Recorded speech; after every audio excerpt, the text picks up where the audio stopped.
Evening friends, এখন বাজে 9টা 15। তো আজকে সালাড বানালাম। দেখুন, লেটুস পাতা, পাপাইয়া, টমেটো, কোরিয়েন্ডার লিফ, তারপর এটা হচ্ছে পুঁই শাক, ক্যাপসিকাম, শসা, অ্যাপেল, তার নিচে বিট। দেখুন এই যে বিট লুকিয়ে আছে। তারপর লঙ্কা, এটা কী লঙ্কা বলে, আচার খাওয়ার লঙ্কা, গাজর, বিনস, চিলি, এই যে চিলি, অনিয়ন, ব্যাস আজকের খাওয়া।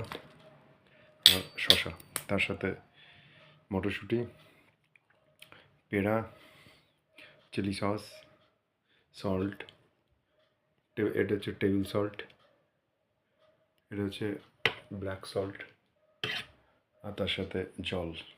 তো চলুন এবার শুরু করা যাক।